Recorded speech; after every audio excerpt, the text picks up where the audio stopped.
we're here to talk about birth control. Yeah, and something I've never heard anyone say, but the mental load of family planning and where we place that responsibility solely on the woman. Not often enough spoken about with this idea of shared responsibility. So we grew up in super conservative Christianity. You're literally told, don't talk about sex, don't even think about it.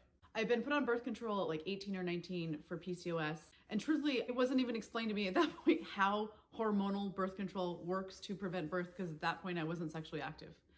And I hadn't even thought about it. After we got married, I was on something that needed to be taken daily to be effective. Also a person with severe ADHD. Also, this is a time before cell phones. Had there been like alarms? That could have been helpful. I could have been helpful. But it was just on me to remember this constantly. Yeah. What I think is an interesting exchange of energy is that we say like, oh, men need sex, men want sex.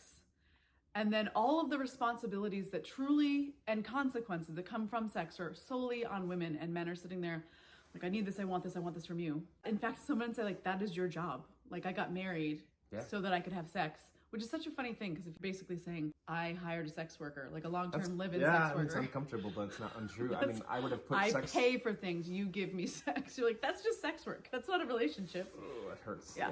No, I mean, I'm not against sex work, by the way. I'm not diminishing it. Yeah, I would have said sex was probably the top 3 reasons why I wanted to get married as a young Christian dude who just thought like, this is the only access I have to this. So without any understanding of what sex was or what birth control or family planning meant. Yes. Right. So the fact that you already had a birth control as a default, I think I thought that like, it just wasn't my responsibility. Right. I don't need to think about it. I don't need to ask questions. No. I don't need to know. Yeah. Well, if you're already on like the pill, then let's just go with that. And that worked okay. Worked up until it didn't. It worked until it didn't. We actually had like a cross-country move basically. Yeah. And kind of that got lost in the shuffle. Literally. We were moving it. We packed everything in our apartment, our first apartment, and moved across country.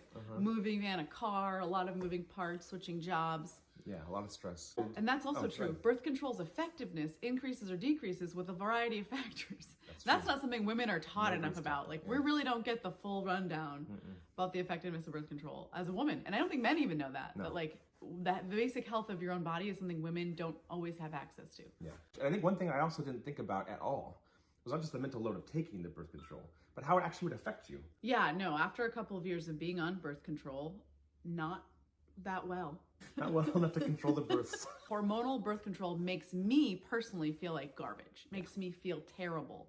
I gain weight, I have acne, I have like severe brain fog, my libido is lower, like all these things about my life feel terrible. And so I went off of it because I felt like crap. I didn't want to do that anymore. 4 kids. In the span of just under 6 years, we were overmatched and under-resourced. Yeah. Outgunned. Outmanned. Outnumbered, outplanned. I think after the 3rd one, we realized that like we were probably maxed out. Yes. And this is no knock on our littlest guy. We love him. But we didn't want a 4th one. We were both the oldest of 4, so we just assumed we'd have 4. When we got to 3, we're like, that's good. Yeah, we're good with 3. This is really tough. And even then, at that point in time, it wasn't like automatic vasectomy. Like, that didn't come until the 4th one. That's a whole topic right there about like men's virility and why that's somehow more important than women's mental health or being in charge of the well-being of children. Well-being of children. It was a really poisonous combination for me as a young Christian wife to be told that my number one responsibility really is to satisfy him sexually and then have zero education, sex education. Yeah. That was a very treacherous combination, and so many women, even now, I hate to think of it in the year 2024, that a lot of young Christian women are getting the same information. Terrifying. Yeah.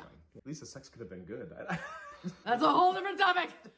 Women out here having babies from sex that was terrible. The majority of children, I'm convinced, were conceived under these circumstances, to be quite honest. When you refer to sex as a wifely duty, how does someone show something they feel obligated to in a way that like would be at all joyful?